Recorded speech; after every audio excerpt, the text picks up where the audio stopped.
Hello and welcome back to the CJ Bushido YouTube channel. Hi, it's a bit of a special episode again where I'm going to ramble without a script. But hey, I'm here, you're here, we're going to figure it out. What are we doing here? So, the 2026 Errata document just went to public proofreading, and I thought it might be interesting to just quickly run through the document with you guys. That's also why this video is cropped to just make the Errata document a little bit larger. So yes, it is on purpose and not just a massive oopsie from me. I thought it might be interesting for people who aren't in the playtesting group to hear a bit from a playtester's perspective of, how did this errata happen? Like, what was the process? How did we get to where we are? And maybe also why is XYZ in it and not in the errata? Because there are many factors that go into these changes and a lot of considerations that maybe aren't immediately apparent when you're first reading through the document. And yeah, I just wanted to make this so that people can understand a little bit like where did we come from, why is this happening, and so on and so forth. Uh, First, before we progress, some disclaimers. I can obviously only speak from my own perspective. So anything I say here is only my personal view and does not necessarily mean view is shared by other playtesters, by the design team, or even anybody else. It might just be only me who thinks this way. And also, I don't necessarily agree with every change. I could tell you right off the bat, I think it's a good document, but that doesn't mean I am 100% on board with everything. And it doesn't mean that I think everything is in there that should have been in there. And that we couldn't have put stuff in or took stuff out or done stuff differently, even if it's a change. Sometimes you could do a change in different ways. And obviously, we can't cover everything. It's like a 35-page document. This would take way too long if we discussed every little change in detail, so we won't. Right, and apparently my internet is being horrible. Whatever, doesn't matter. Let's start with the errata document. The only actual rules change is active key feats may only be used in the main phase. I think this is a fantastic change. This is going to make everything a lot easier. And we're just basically reverting to what we used to play about 6 months ago, because we all assumed active key feats could only be done in the main phase. There was like this rules blurb that kind of implied that, but not really. Yeah, we tested out active key feats in the starting and end phase for the active player.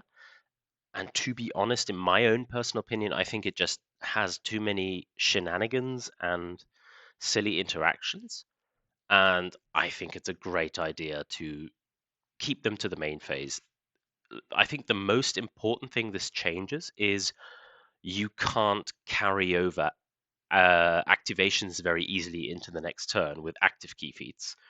So, for example, the Terracotta Warriors from the Imperials faction could easily, if they had the initiative in the starting phase, buy their activations in the end phase and carry them over to the next round, which can be very, very strong. There were some other silly interactions as well, but whatever, they're gone now, and that's a good thing. Why aren't there more rules changes in the errata? So, this is like where the first bit of like poking behind the scenes comes in. We were told we're not looking at core rules this time around. We are looking at profile changes, and that was from the beginning. That was all we were going to look at. The fact we got this change in is a bit of an exception to the rule, I would say, because there was a lot of complaints about this and weird rules interactions that was just causing headaches. And it just made sense to revert here, say, okay, cool idea, but maybe it's simpler if we just keep it to the main phase. But there are other rules changes that would have been interesting to look at, not necessary. But the reason why we didn't is because we were told that is not going to happen, for better or for worse. And there are reasons behind that that I'm not going to get into right now. So that is why you don't see any rules changes. For example, if you know me well, and I'm sure a few people are going to laugh when I say this, because they know I always harp on about this. There is a special attack or defense I heavily dislike, and I would love to have changed the wording on it. But that would have been considered a rules change. So while I did suggest it, it was rejected on those grounds. Maybe we can have a look at it next year. We'll see. So I know there were some contentious things that we did talk about in the beginning, like high fear levels, right? Many, especially people in casual play, encountered problems with Awoken having fear 8 or even fear 9. And we briefly like floated, hey, should we cap fear to a certain level or something? That would be a rules change. That's why it's not in here, right? So if you were wondering, like, why didn't they even try to do X, Y, Z? That's why. And in general, like, how did the playtesting process happen?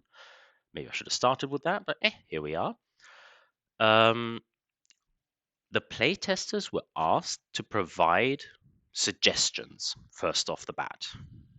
You know, anything we felt needed a look at, we were asked to just suggest. We gathered those in a part of the Discord that is playtester visibility only, put them into threads like stuff we consider could be looked at for a buff, stuff that could look at for a nerf, and stuff for a rework. And we gathered all of these suggestions over, I think it was almost a month of time. So this was already quite some time ago. I think we started in September or something. And we just gathered all of our thoughts and ideas, and there were some amazing things in there, by the way. We have some really, really good playtesters who are extremely creative and come up with like really clever solutions to problems. So, for example, if you think Profile X is like overpowered, sure, you could just increase its rise cost, but that's like kind of lazy. Um, Sometimes it's the right thing to do, but sometimes you could change that profile without having to touch its rise cost. Maybe you change some of its rules a little bit, or you change a very strong interaction, and this will come up later. So, one example of that, when I was reading the first initial comments, I saw someone had commented, why didn't you nerf Ojobe? Ojobe is way too good. Yes, Ojobe is way too good, and Ojobe was nerfed in this errata. It's not in the errata specifically, like Ojobe does not appear in this. If you search for the word Ojobe, she only comes up for a rewording of Wing Buffet. That is almost a buff. It is actually a buff. But there is a nerf to her, and a very significant nerf to Ojobe in this errata. So you need to read the entire document and understand how the interactions happen, and then you'll see it. And the nerf, by the way, is attack from above. She will no longer be able to use that card, which was 100% like the reason she was insane, is because automatic surprises meant she killed things really easily. Now you're going to have to work a little bit harder. So she's been, I would say, hit quite significantly. But okay.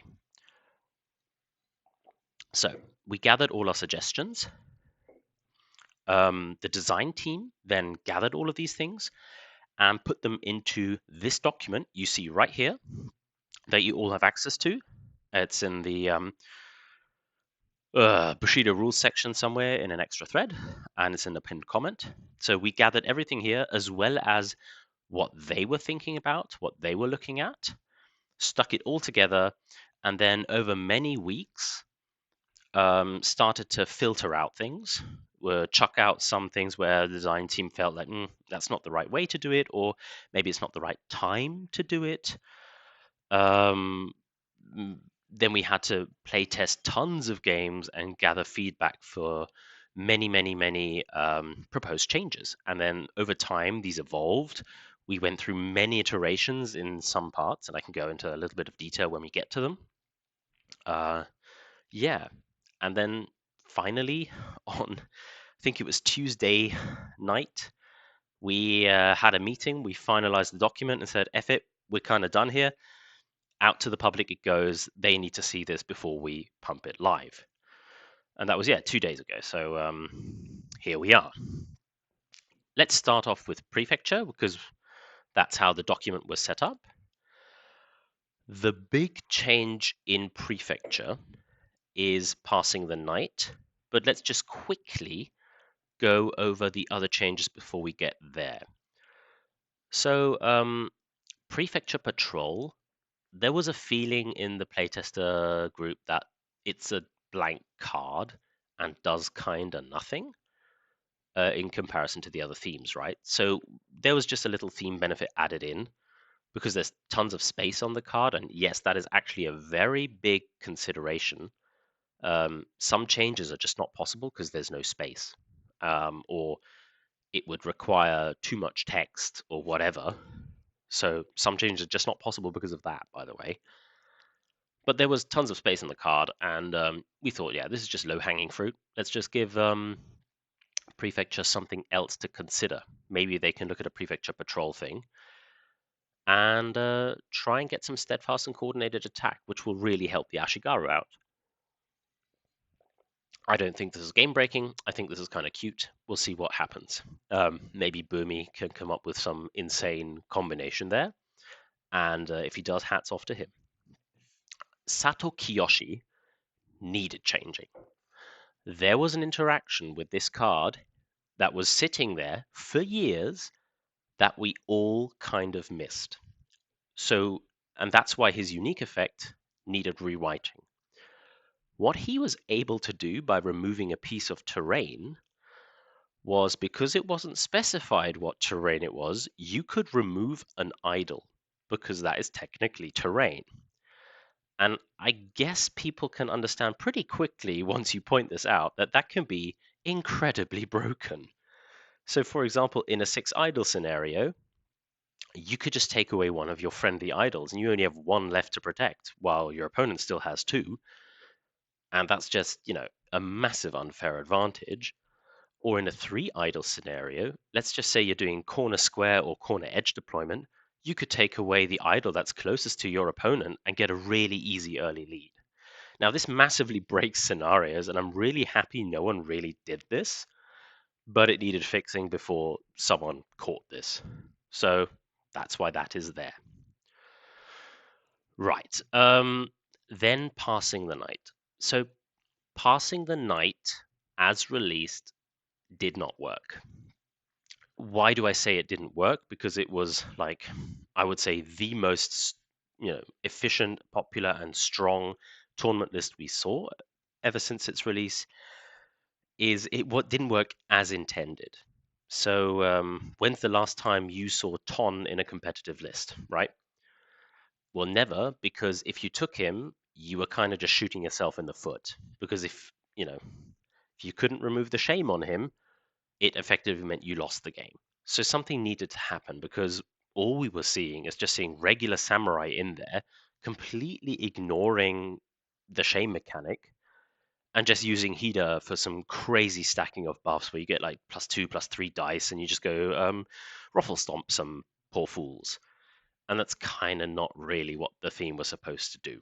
So a ton of testing, many, many, many iterations of ideas were floated here to fix the theme and fix the profiles. And this is where we have ended up. We'll see if this is where it will stay. But I think it's a good start for now. So, for example, now you're forced to recruit Ton, but tons of wording has been changed on his and Hida's profiles to, well, A, not make you lose the game now, and also that you can actually play the Shamed Samurai. And I think they might even be the best way to play this theme now, is play it as it was intended with the Shamed Samurai and go absolutely nuts because they hit like a truck. You can get up to +9 weapon damage on them, and it's not hard to do. And you can just destroy some poor fools. So do test it out, guys. Don't just stick Hagane, Kumiko, and the usual suspects in there. I don't think it's the best way to play the theme anymore, but we'll figure it out. Anyway, this is a good change. Other than that, Shuichi's cleansing got changed to S.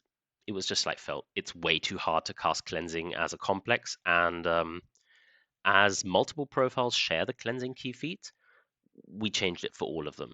So everyone that has a cleanse, it's now a simple key feat.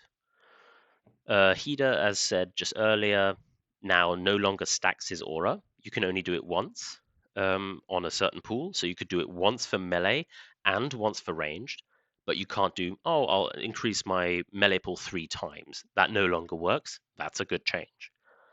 And the unique effect about scenario points and scoring has been moved to Hida, and it's only for the rest of the turn, not for the rest of the game. So yeah, you might lose a turn of scoring, and that can cost you a VP if your opponent is clever about it, but at least you can continue to play the game. It's still a very, very strong list. Guardsman of Ryu, just cheapen a bit because, well, when have you seen a Guardsman of Ryu?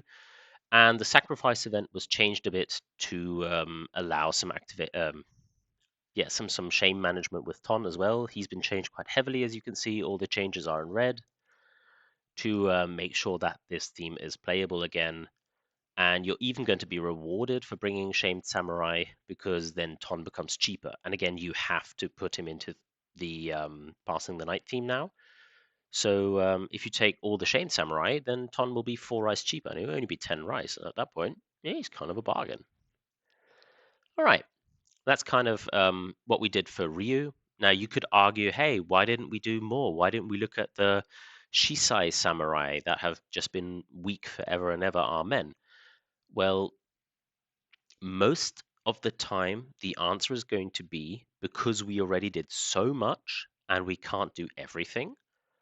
And we also just don't have time to test these things properly, right? Like, yeah, we have a good group of playtesters, but ideally, for any change, you would have to do, I don't know, 20, 30 playtest games, which is impossible to do. Like, we all have, jobs and family and, regular games we want to do, and then do playtest games on top of that.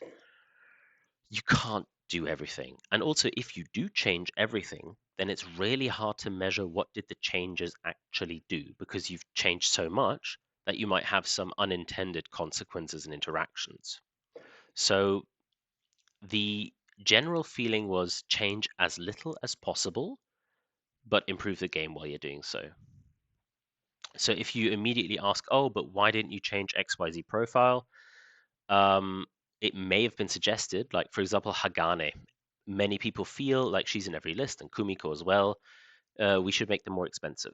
That was suggested, but it was ultimately rejected because first, let's fix Passing the Night, which is much more pressing of an issue, and then we can address that maybe next year, right? So this is why many of the things have happened when, if you ask yourself, but why was that not done? Probably so we could prioritize other things. Temple, right. Temple, the playtesters kind of felt that themeless was a problem. So themeless was just ultra efficient and strong because you could stick whatever profiles you wanted in there and get an amazingly flexible and strong list, and it was consistently performing well. So it needed addressing, and that was definitely done here. Aiko's changes, she can give her virtue to the silverbacks. I mean, she's supposed to work with them. Kind of makes sense. That's the only real change is that she can give it to the silverbacks. And now you're going to see a whole slew of changes targeted towards themeless. First, let's just go over Kuren and QB. All apparition key feats have been worded slightly differently. Read through it.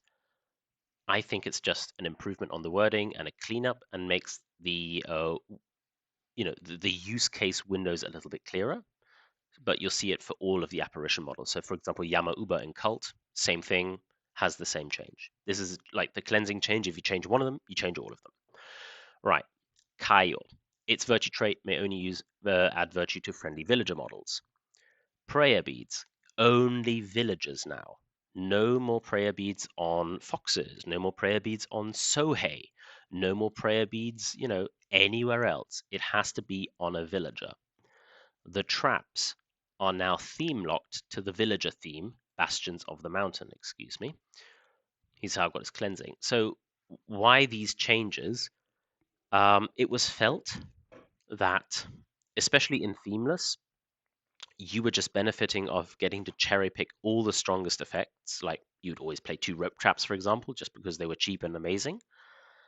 You'd just stick prayer beads on something and have amazing key generation and virtue generation, and just abuse that to Kingdom Come, and off you go.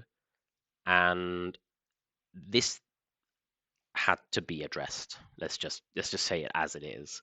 And there are more changes in here that address it further, which is the Kawa is now also locked into the warbands that have recruited the Bastions of the Mountain theme. It needs to say Bastions, or I think I might have cut it off here in my cropping. I probably cropped it out. No worries, that's probably on me. It's all good. Yeah, anywho. So the Kawa has also been theme locked to the villagers, and this I think is a good change for Themeless, because there was an amazing combination you could now play. Yeah, it's just good the Kawa are no longer in Themeless to hand out luck tokens and virtue tokens and just be immovable tanks in zones that are really hard to remove. This is, I think, overall just a really, really positive change. The Kawa, some of their changes, now that they're theme locked, could be reverted back a little bit to where they were, because they were changed previously in the past to address some of the problems. So now they are villagers again. They're no longer aloof. Their luck tokens are no longer restricted. But yeah, now they're in the Bastions of the Mountain theme, and because they're a villager, we had to add some text to say the village militia can't summon them, because that would be silly. So that's why that text is the last sentence here. And the rice cost was increased just a little bit because they are really, really, really good. So overall, these changes really target Themeless in Temple.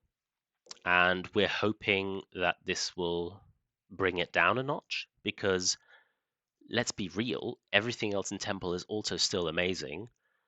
And it'd be great to see it a little bit more at the top competitive level. So stuff like the Villagers theme, the Masters theme, initiation lists, these are all just really powerful things. Now you can do a really cool Sohei list in Themeless, but that works very differently to how it would have before. All right. Moving on, Master Koju was changed quite a fair bit. I'm not going to go into full detail here, but mostly the wording was cleaned up to make her work a little bit simpler, because there's a ton of text and stuff you need to understand. Excuse me. And yeah, most of the changes are cleaning up her wording. She was also increased in cost by 2 rice, gained range defense 1. It used to be that only Kami can't target or select this model. Now it's Asura and Gashadokuro as well.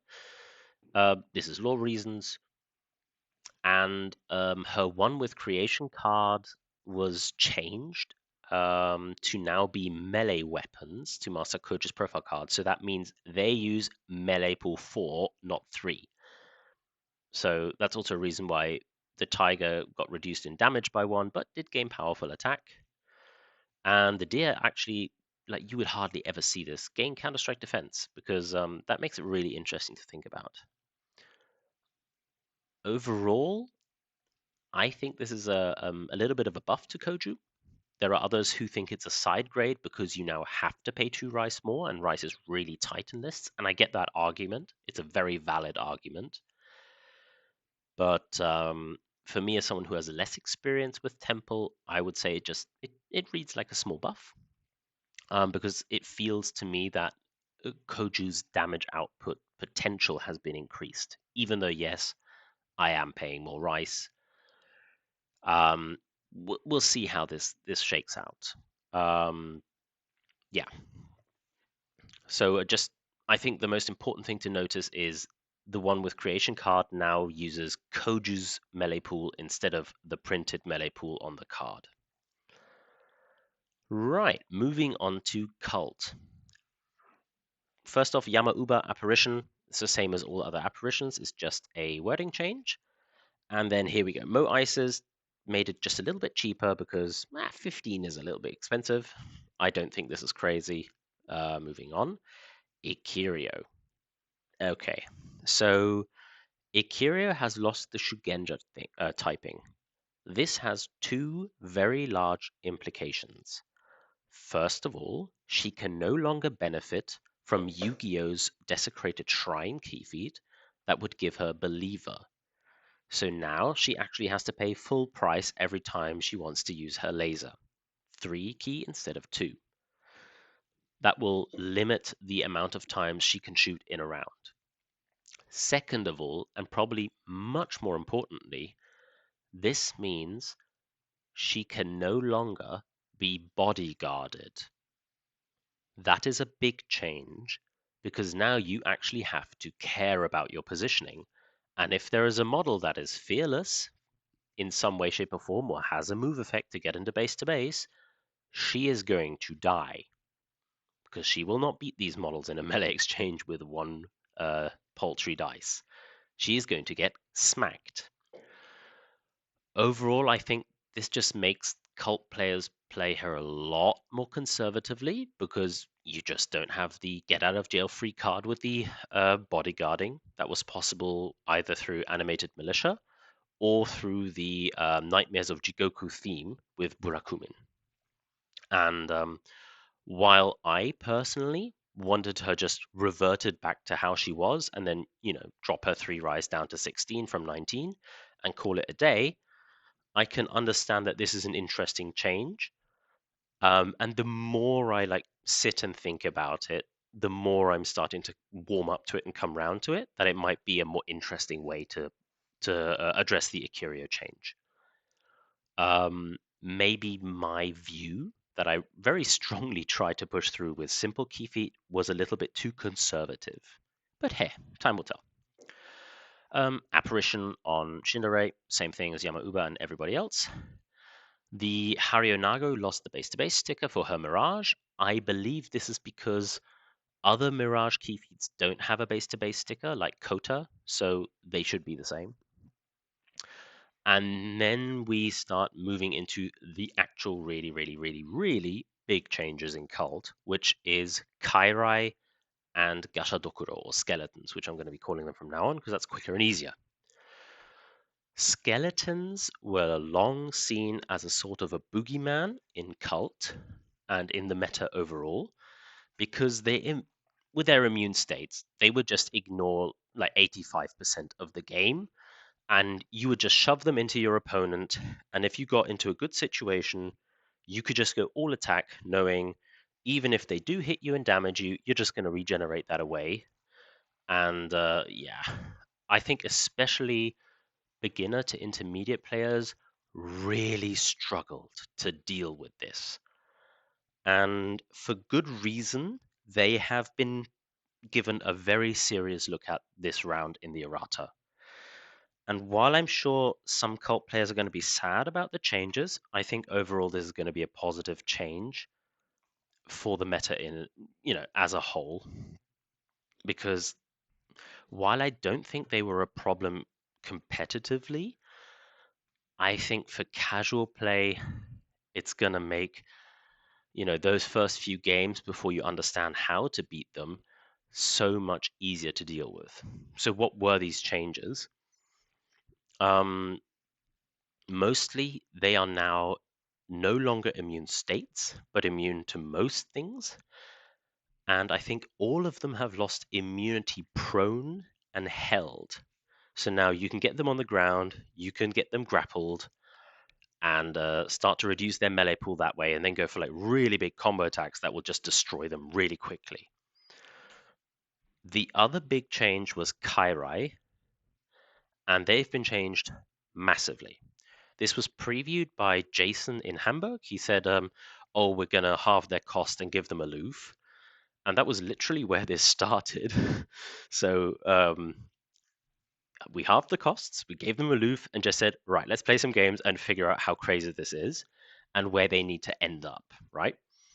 And yeah, so now it's not quite half costs. They've gotten a cost reduction, but most of them have gained aloof.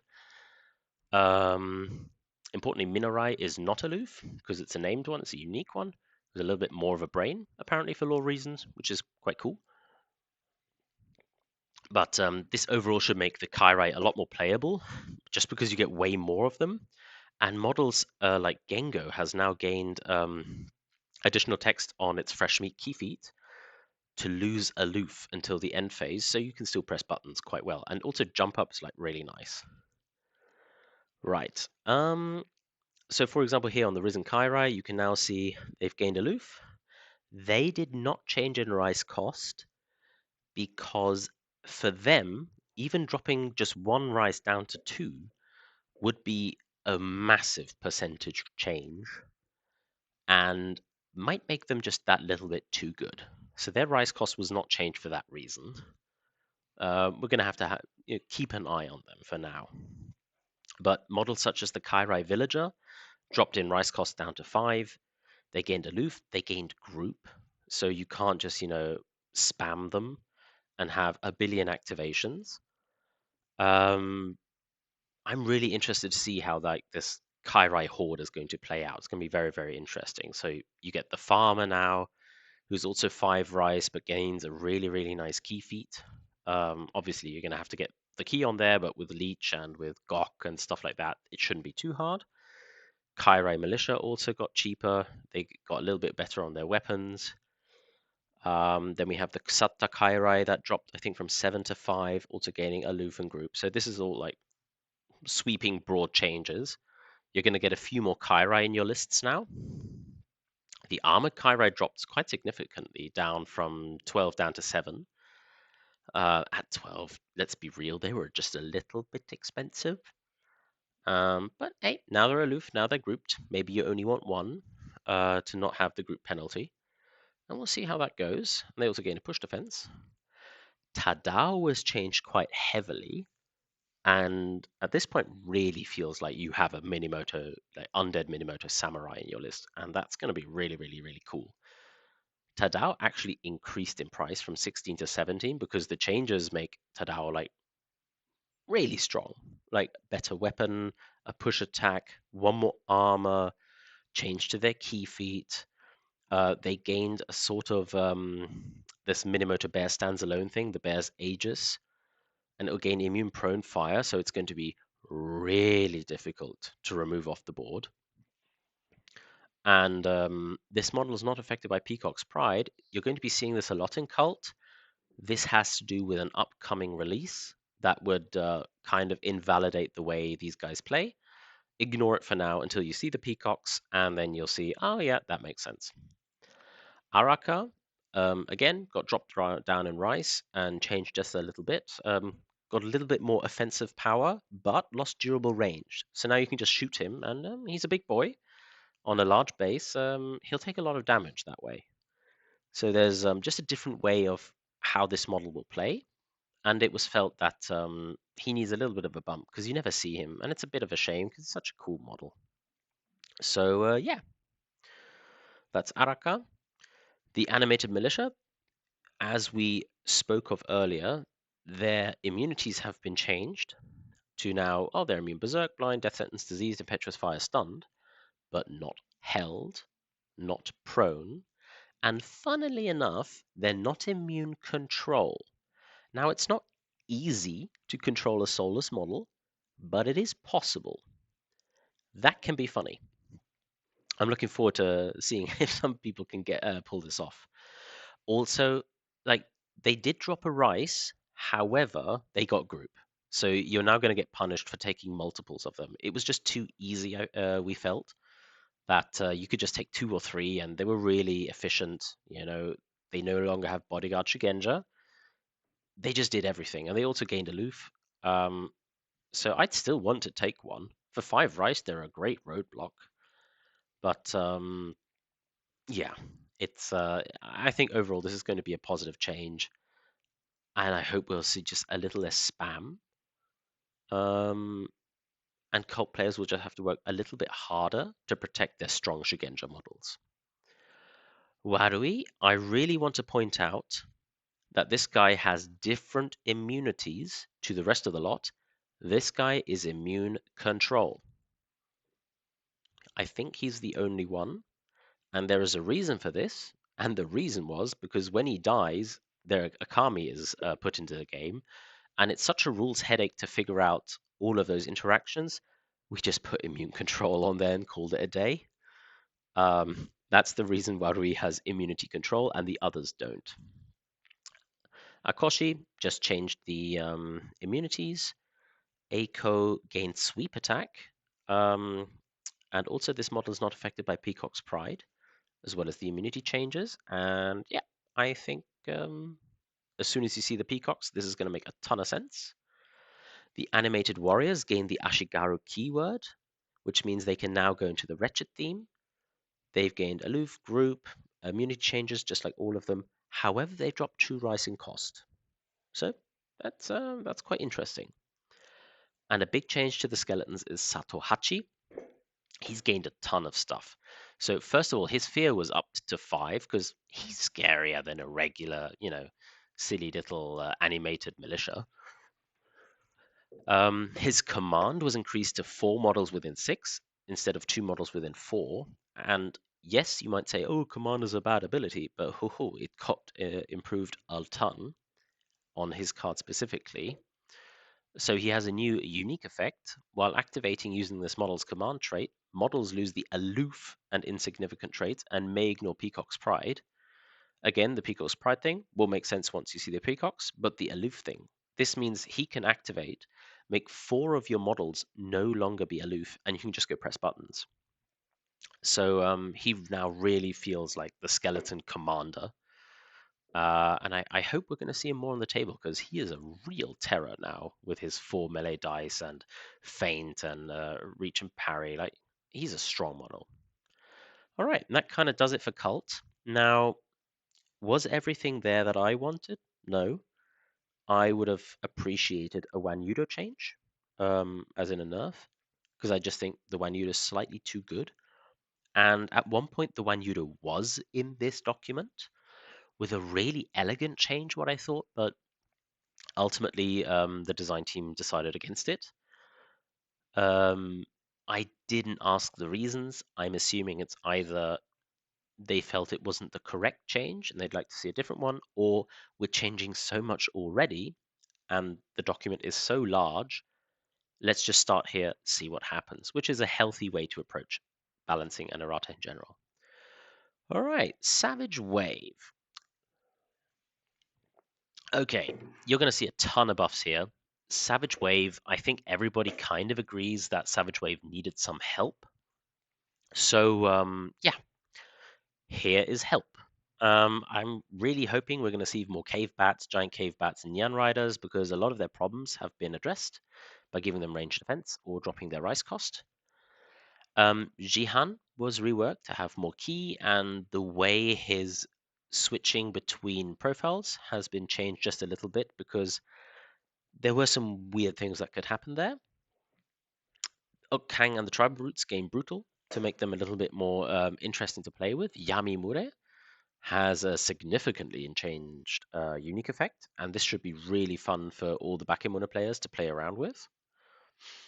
And the alpha's got a massive glow up. So what you see here is, in addition, new additional theme benefits. So their card stays, and you gain 2 more bullet points. First of all, adept attack size. Oh, that's tasty. And once per turn, they can use a size test instead of whatever else they're using. And so the way that works is you just use the amount of dice you would have had in a size test to do the test or challenge that you are asked to do. So, for example, you could do this in an attack, in a melee attack, and you can up your melee pool up to, let's say, 4 or 5 dice, depending on your size, and go bonk people, which is really, really, really funny. However, you can't use it to roll defense dice, so you better be sure you're going to kill that model, otherwise, might be bad.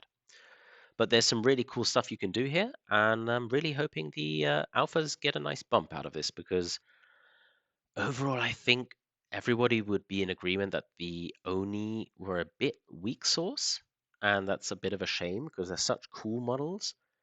And Savage Wave has been struggling for so long.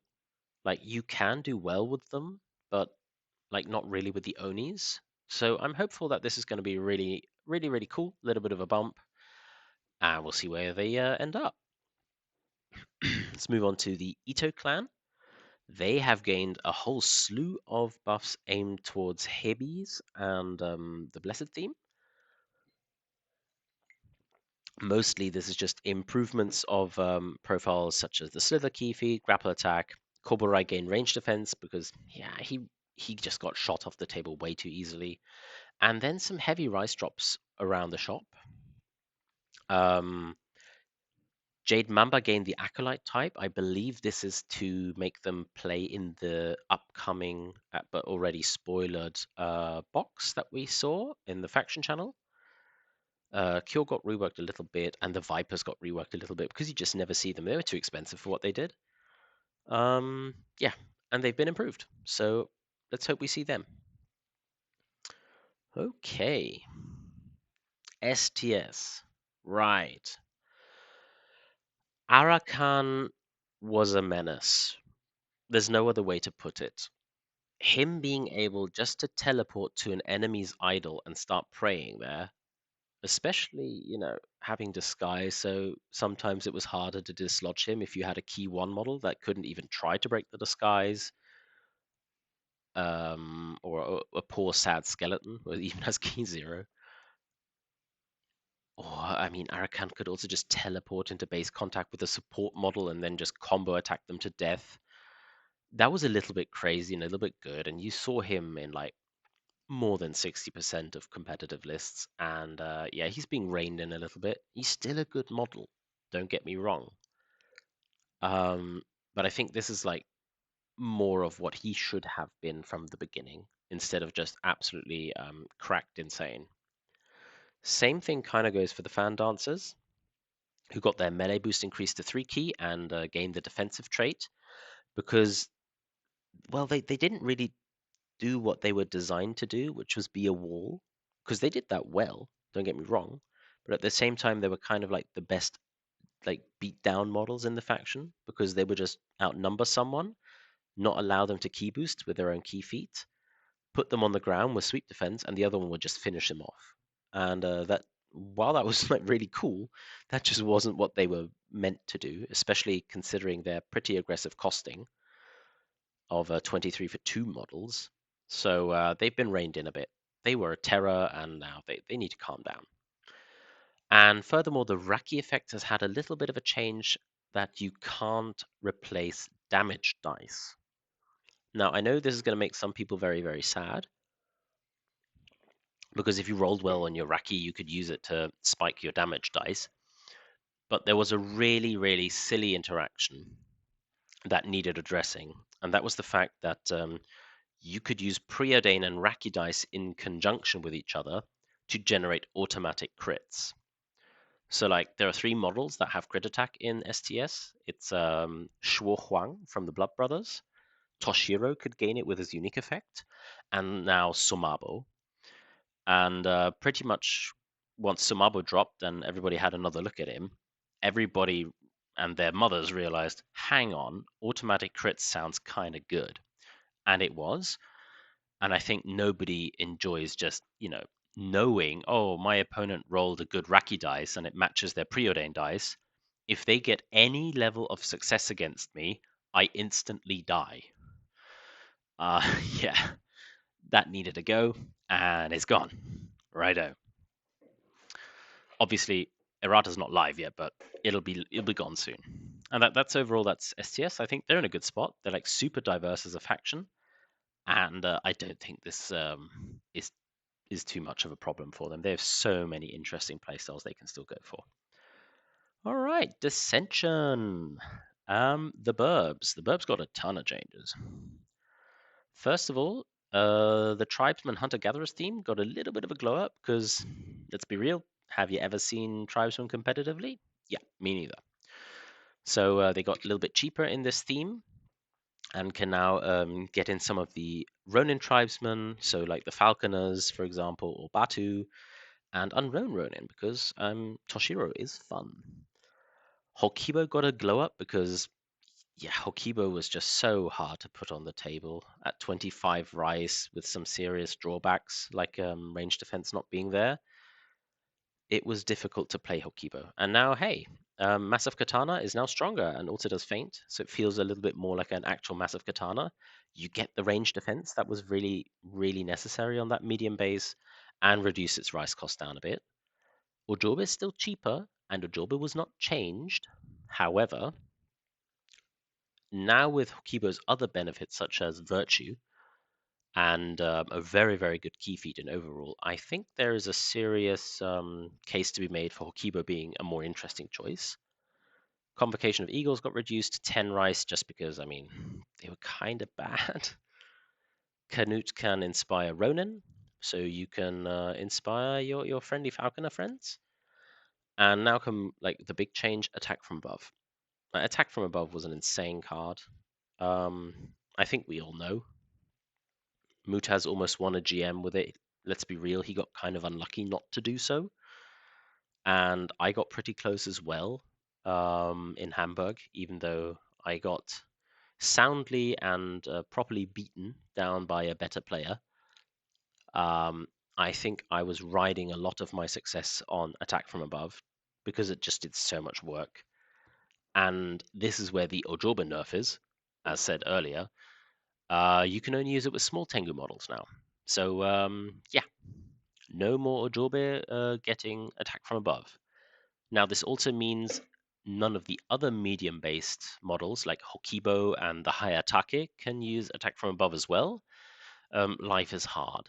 However, I think the Hayatake are not mad considering one of the next changes, which is a massive glow up to the Way of the Ancient Warrior theme. Now, importantly, this is now theme locked. There is a reason for that, and the reason is pacifism. Because you could put it on Naigubu, for example, and Naigubu would be really hard to get into contact with, like with opposed key tests or charges. And also, the first time you got them could just run away, and it was like really hard to get the pacifism off there. That's why it's Weeping Sky cycle locked. Hayata can now permanently gain dodge 1, feint 1, range defense 1. Not gonna lie, this is kind of wild. I was on the fence a bit if feint 1 is maybe a little bit much. But in my playtest games, the Hayatake has struggled to beat Elite Samurai even with this change. But they definitely beat up mooks. I mean, that's nothing special in this game, right? Just beating up weak models. But they got a very, very big power increase, and I'm very interested to see if we can make some cool lists with them. I know the faction channel's already been buzzing with the possibilities. And importantly, also, while they got cheaper, you can only take up to one Kurama in this theme now. So the Kurama are the leader birds like Buzembo, Ojobe, and Hokibo, and you can only pick one of them. Why? Basically, early on, I was always just slamming two of them in the list and not picking most of the Hayatake that were supposed to go in the list. So I pick Itsube and the two Hayatake guards, Hokibo and Ojobe and Narahobo, and call it a day. And it was just kind of a shame that you just wouldn't see Jirobo and Kotembo, who were supposed to be in this theme. So that's why only up to one. And this also gives you some really interesting list building choices because now you can change the entire style of the list depending on which one of the Kuramas you take. I think Hokibo is like destined to go here because the virtue trait for prowess attack is just really nice and jump up's never bad. And there are some other really nice virtue effects you can gain for your Hayatake guards, and you can make them quite scary. So Descension can actually brawl now. It's a very big change. I don't know how good it is. We'll just have to wait and see. Yeah, I'm excited to see what we can do here. Daranibe got a little bit of an improvement on how their Spirit Sprint works. Here's the Ojoba change. The Wing Buffet got its wording changed. Originally, we wanted it to just not be a D3 roll anymore, because that's kind of just weird and a little bit of a holdover from previous editions. But interestingly, now you can also move friendly models. So there are some positioning shenanigans you can now do with that. That should be really, really cool. Spirit Ward got a bit of a lore improvement, so skeletons can't enter the aura. This is because in the lore, Kami power the skeletons. So if we're saying Kami models can't move closer to this model, why can Kami powering a bag of bones move closer to the model? So that's why Gasha Dokuro are in here. Ryuhobo cleansing went to simple, as with all the others. Seibo apparition, key feat change, as with all the others. Jung Pirates. Pirates got some really cool changes. My favorite change in the entire Errata document is in here, and that is Furanku can no longer take a peg leg. Screw that. That was just weird. Why is Furanku a wind chime? You know, just floating around with no negatives, having a -1 rice cost, and hauling a stick around. That was weird. Anyway, the witch has got a massive glow up. Definitely put them on the table, test them out. They're much better now, and that's cool because they're great models. They're really beautiful models. I think playing them together with Ryujin in zones is going to be really, really, really cool. And they have cleansing, so it became a simple key feat. Let's see. Lure has been changed a little bit. We'll see what this ends up doing. I think most interestingly is now you can put Lure into family themes because Lure is now a Ronin. So that's kind of cool. All right, but that's already it. Shadowwind Clan, the Ninjas. Ghost Apparition, same as everybody else, and here we go. So, overall, I'm not going to go through everything here, but overall, House North Star needed help. Um, Originally, we wanted to redo the theme, but we couldn't really decide on a way to go. So instead of the theme for now, basically every single North Star profile has gotten a little bit of a glow up. And I think the Ninja players are going to have a ton of fun playing with these improved profiles. And there's a lot of fun stuff to now rediscover within that subsection of the faction. So good on them. Other than that, Carapan are now Ronin. Like this is a little bit of cleaning up because now with Shiho Kizo they can go into multiple factions, so they kind of should be Ronin at this point. Shinyuki got his slice key feat improved because it was just not usable, and now it is. But I think this also means because it's Karma Edge and not Karma Point, there's no combo with it. I'm not a ninja player. I really should check that. Oh well. So, um, North Star profile got a glow up. Gained agile, which is really strong, and it can now she can walk and remove a reload marker.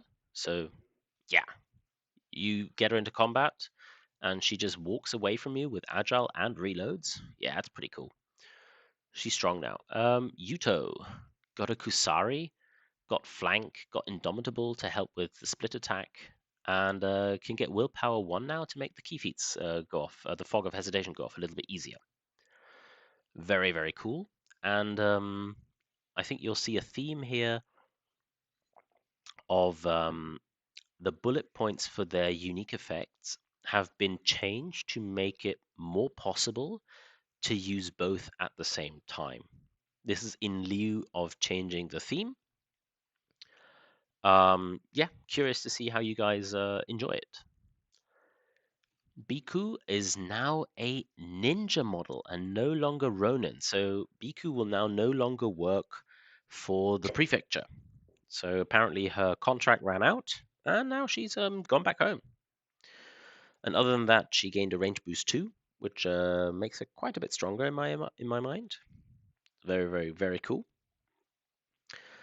Hiratsuna's Swift Executor got a tiny change on its wording, and otherwise should have been in the Ronin section, but Sneaky Ronin is sneaky and got into the ninja section.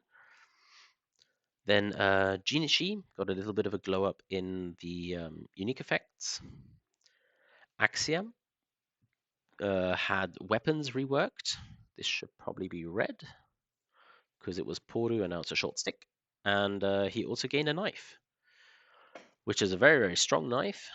And some changes to wordings here. I think it feels more like a 24 rice model now. Like it was a good model, but 24 rice model, good, debatable. And I think now, yes, 24 rice model. Fuma was considered to just be like really horrible, but now with Indomitable and a 3 rice drop, I think Fuma's actually like a really solid brawling ninja at this point. And I'm hopeful that Fuma will see more play on the table because it's just a cool model.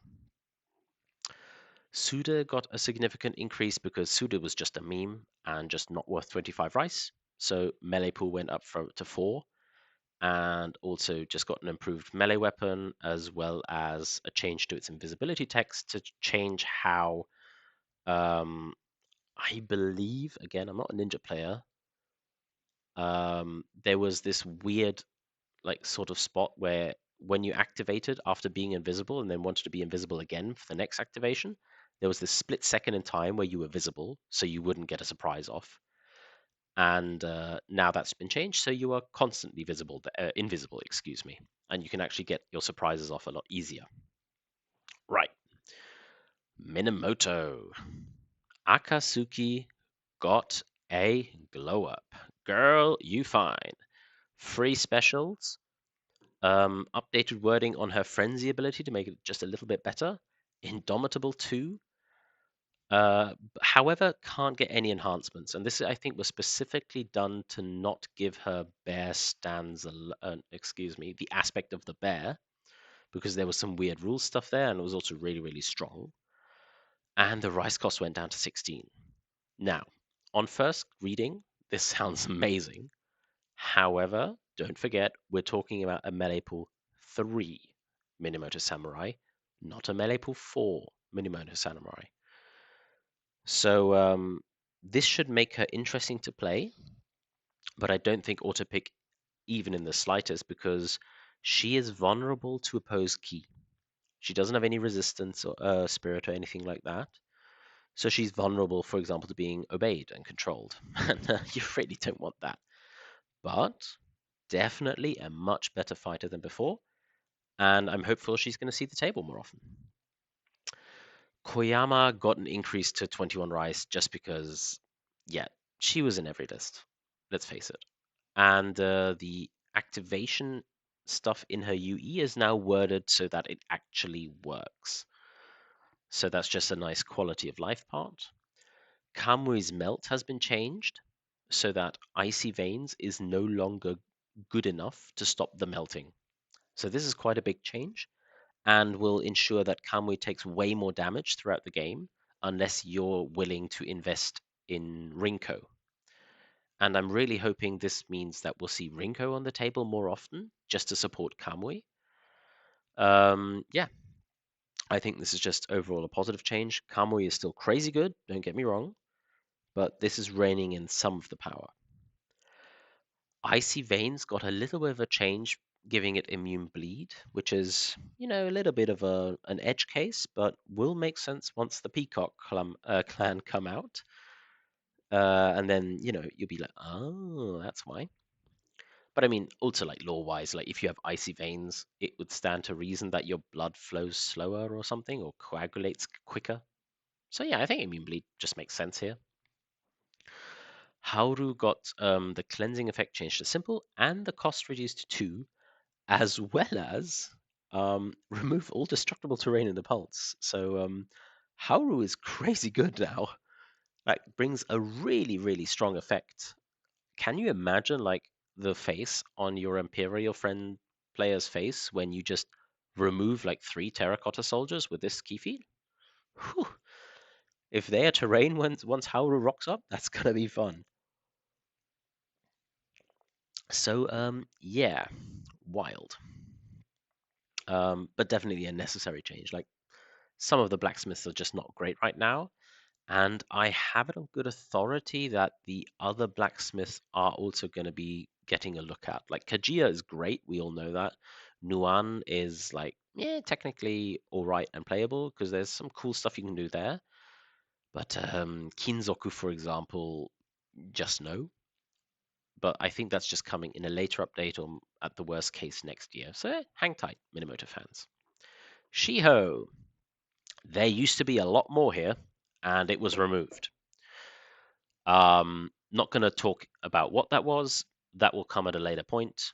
For now, Yarimen gain sidestep attack. Yay! Moving on. Here we come to, I think, what is the most contentious part of the errata, the Awoken. The Awoken, let's just put it bluntly, took heavy nerfs. This was necessary.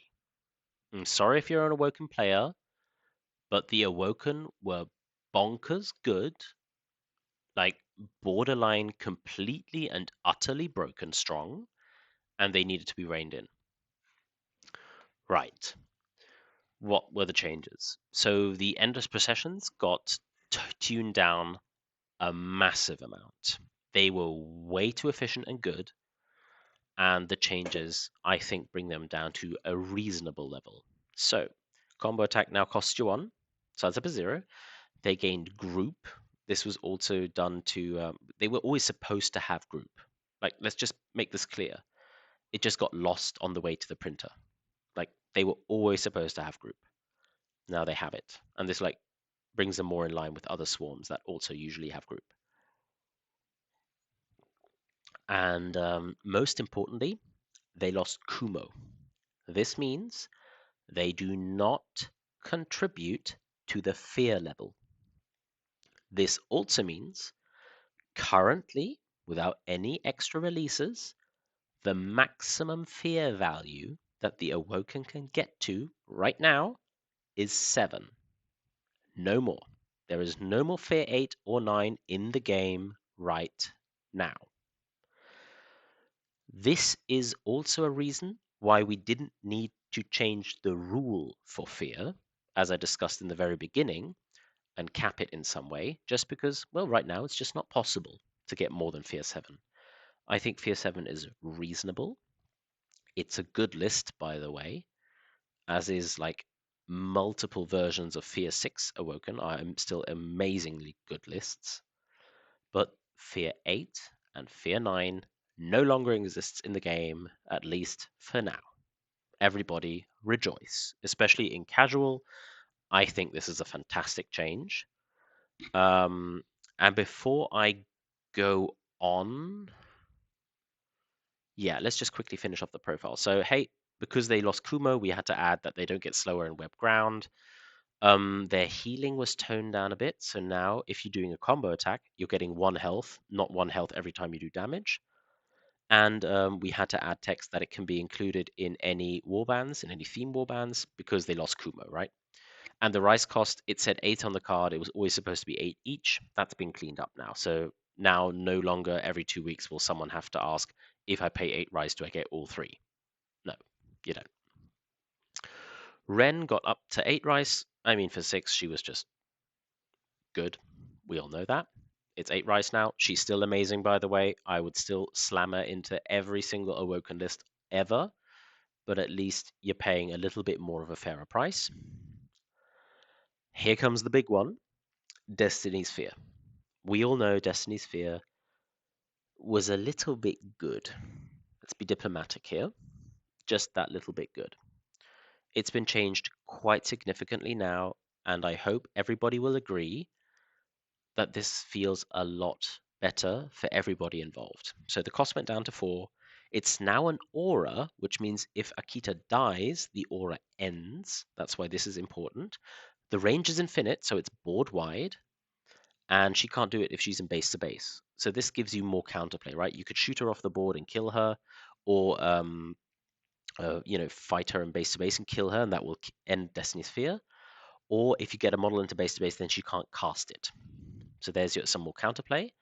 But most importantly, the text is now until the end phase, poisoned enemy models in the aura, that's the entire battlefield, consider any test dice results of 2 to be a value of 1, and poison models that are within web ground also treat 3 as 1, which means any roll of 4, 5, and 6 is still live and counts as a 4, 5, and a 6. This is still a really good key feat. I want to point this out and emphasize this because there was so much contention about this. It's still a really, really good key feat. Think about it. You're spending 4 key and a simple action to take away an affected model like up to 33% of their dice rolls, the 2s and the 3s, if they, clear the conditions, which is not hard to do. You're Awoken, you know that. That's really good. If I could have that in any other faction, I'd slam that into my list. I'd also still want to have Akita in at least one of my Awoken lists. This is still an amazingly good key feat.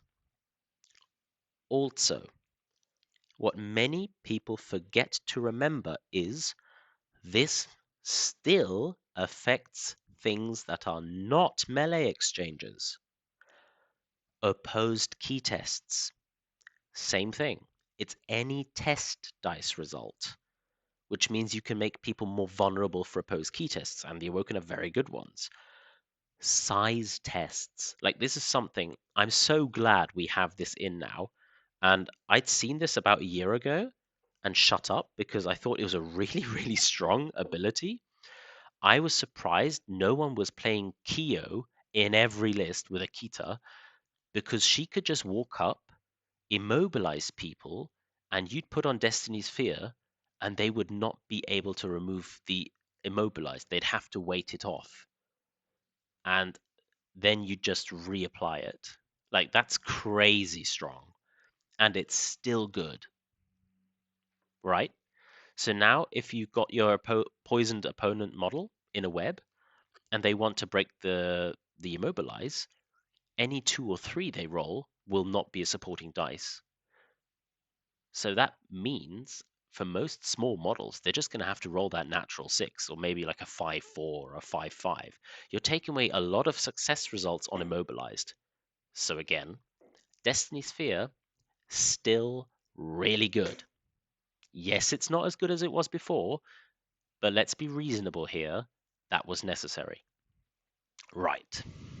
Moving on. Web ground. I'll be real here. This changes from me. I hated web ground, and specifically, I hated that it stacked. So that if you touched 2 of them, you would get -2.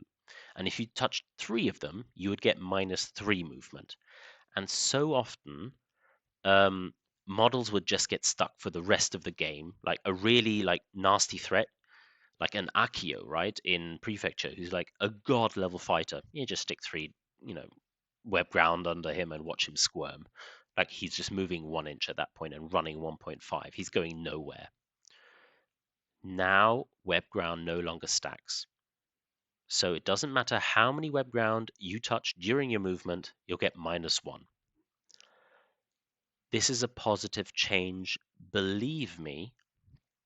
And I'll also say, like, even with all of these changes, and we were testing like way harsher nerfs, I still went undefeated in my playtest games. I will die on this hill that Awoken, post Errata, with these changes, are still a top 3 faction in the game. You have nothing to whinge about if you think these changes are too harsh. You need to play these guys more because they are insane. They are still a top 3 faction in the game. Right. There's a little buff in here. Yay! Musume's wording got cleaned up, so now actually the control will stay on the model. I think this was always intended and just kind of an oopsie. Now Musume's Come Join Us works as it was supposed to. Just like Hanami's key feat does. Yay. Happy days, celebration. Ronin. We've come to the last part. So there are no Imperial changes. I mean, the biggest change really is the active key feat in main phase change to them. And they're so new, like there's no real need to change them yet. We kind of have to just wait and see how they're going to shake out. Ronin. Ancestor Spirit got a really nice glow up. Um, I was seeing some very limited Ancestor Spirit play before this errata, and I hope a lot more people will be interested in picking the model. It's a really, really nice tech piece at this point. I think especially Shiho players should really look at this model now because it gives you resistance +1, and that can often be something you lack. So this guy fills the void. All of you casual enjoyers, you really want this guy. Tayo gained the unique effect Batman, which is a word. It's not Batman, like I'm Batman. It's a Batman. That's an English word that comes from the military. So this is someone who would take care of an officer's needs, something like an adjutant. He would make sure the officer had all of their materials and that their clothes were washed and pressed and that they got their dinner. So this is what that word means. It's not literal Batman, even though that's hilarious. And I hope someone makes a really cool conversion for Tayo. And this model can now be recruited into Shiho faction themes of Guerrilla Warfare and Open Rebellion, which is really cool. So you can do some shooting shenanigans here, for example, with Shota, and have Tayo reload Shota. So maybe this is the change Shota needs to be a real thing. And I mean, the other bows are also happy to be reloaded as well. So maybe we're going to see a little bit more Shiho shooting. So this is also a Shiho buff. Hooray. The mercenaries Tadaoki and Atsunobu got a hefty rise drop from 13 to 8. They were unplayable at 13. I think they're really interesting now at 8. They're borderline really efficient, but they're still quite soft profiles overall. Like they die quickly. But I think, again, Shiho and maybe STS should really look at these profiles now. They're really interesting. Sojourn got wing buffet change just like all the other Kurama and Descension. No need to talk about it. The princesses got a hefty rise discount. You have to take all three at the same time. No more just picking up Yanjing for the bow.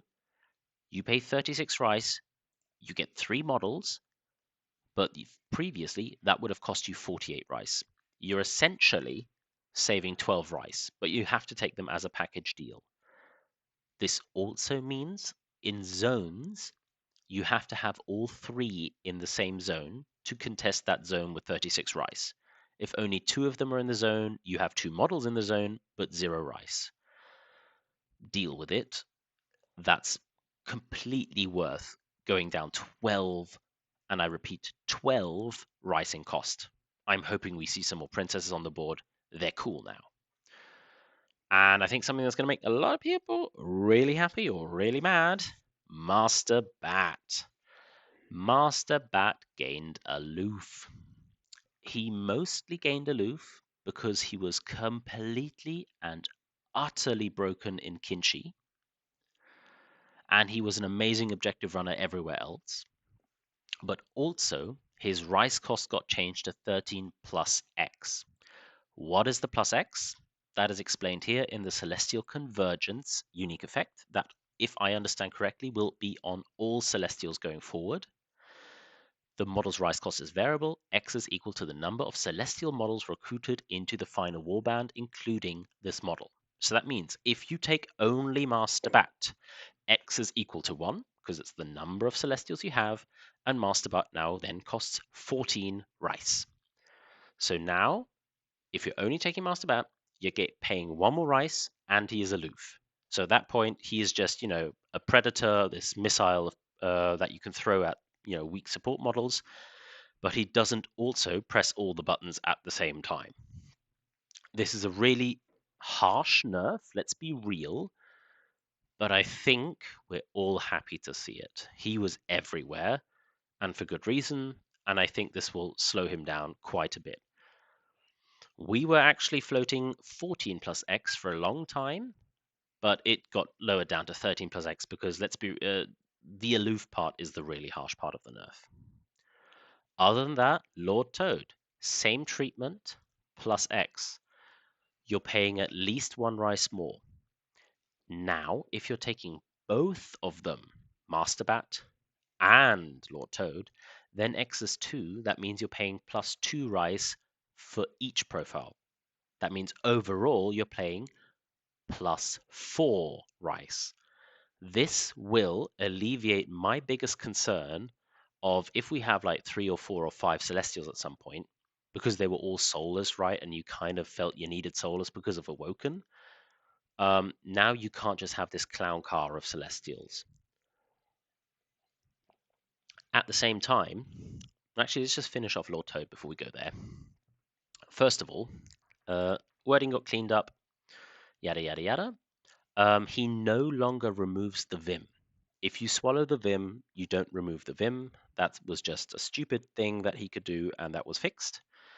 And much more importantly, his swallow key feat is now once per game on an enemy.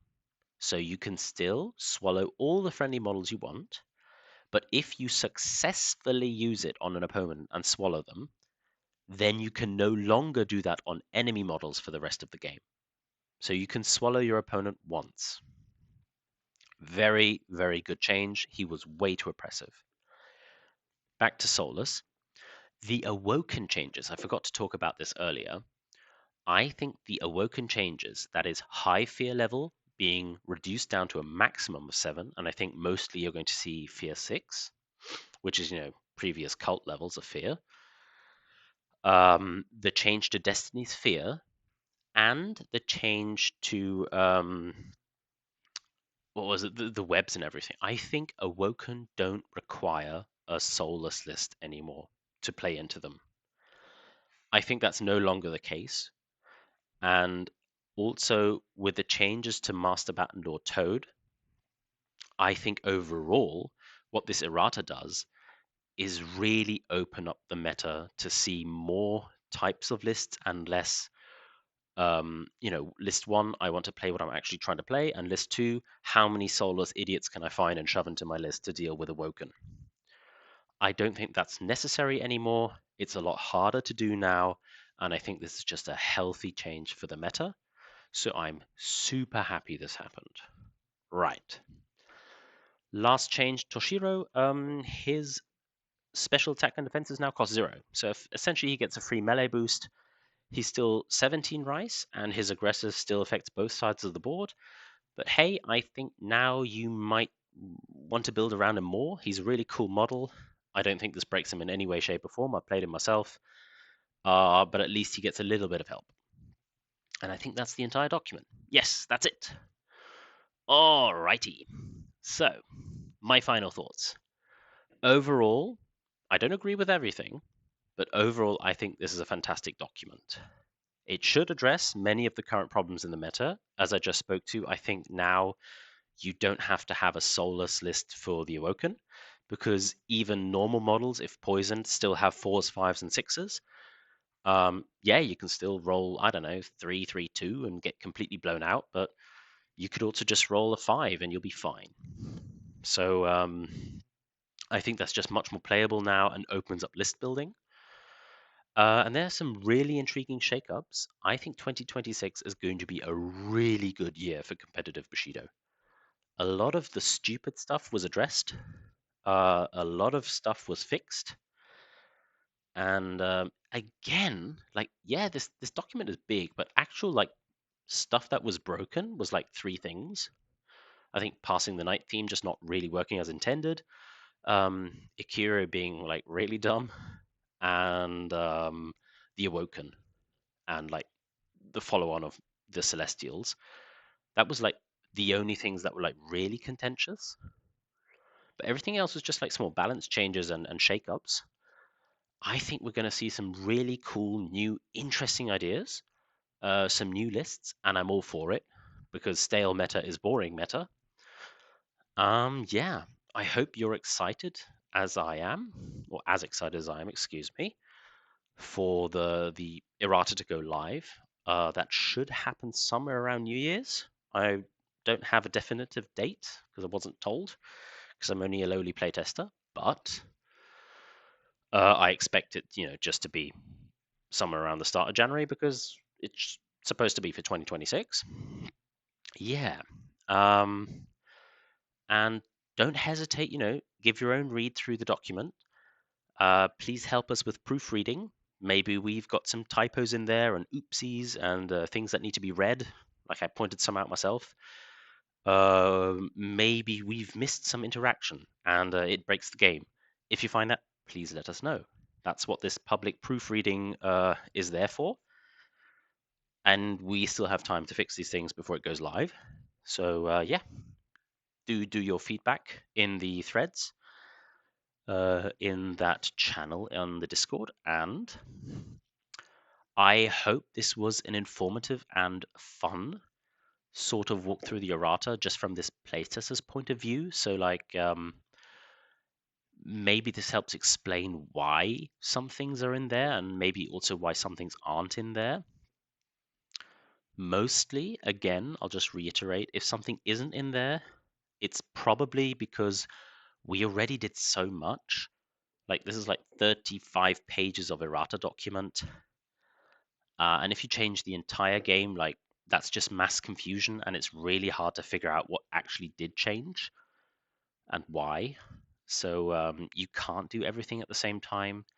And yes, especially in the buffs department, there are many, many profiles that could benefit from a buff because while they're not bad models per se, they just get overshadowed by models in their own faction. Um, I'm sure they're going to be looked at some point. Maybe it's already going to be next year. So don't despair. Keep hope. Your favorite model will eventually get its turn to shine in the spotlight. And yeah, um, if you're interested in joining playtesting, reach out to Vantler. I think maybe something will be possible around New Year's or something. I'm not entirely sure how that works, but we're always interested in getting good playtesters in the door. So if you're committed, I mean, it is a time commitment, right? And there's no pay. You do this in your free time, and you have to do a lot of writing and playing and good feedback. So it's work, but it's helpful. And if you love the game and think you can contribute, don't hesitate to reach out to Bantler and tell him that you'd be interested. And then when playtests are being looked at, maybe he'll get back to you on that. And other than that, we've had some recent announcements for tournaments. So make sure you check them out. Upcoming, there will be at the end of January will be the UKGM in Stockport in Manchester, which should be the first Grandmasters with the new errata, which is really hype. Make sure you sign up if you can go. Should be an absolute hoot and a half. Other than that, I obviously have to plug the Frankfurt GM that I announced 2 days ago, I think, as I'm hosting it. Like, come on, guys, sign up. Let's get this tournament full. Currently, there's 64 spaces. Maybe I can upgrade that just a little bit more, but I'll have to check with the location owners if that's possible. But sign up because I think more than half of the spots are already filled, which is amazing hype. And we have some really cool things planned for that tournament. Things that have never happened before at Bushido. Gonna be amazing. You're gonna have a great time. I also think soon the Swedes are going to announce their GM in Gothenburg around Easter. Definitely make sure you sign up for that. And just to be clear, because some people have already asked me, what about the German GM in Hamburg? Because that was such a cool event. I think everybody loved it, and the Hamburg club knocked it out of the park, organizing an amazing tournament. As far as I know, it's happening again, and it will be a Grandmasters. That means, yes, there are two Grandmasters in Germany in 2026. If that is correct, 100%, I can only say please, please, please sign up for their tournament. They really know how to run an amazing tournament. You're going to have a great time. Definitely get there if you can. I'm going to do my utmost to get to the Hamburg tournament again if it happens, because it was one of the best tournaments I've ever been to, hands down. Like, they did a great job. and you should definitely sign up to all of the GMs if you can, and hope to see you there. Thank you so much for tuning in, and I'll speak to you soon.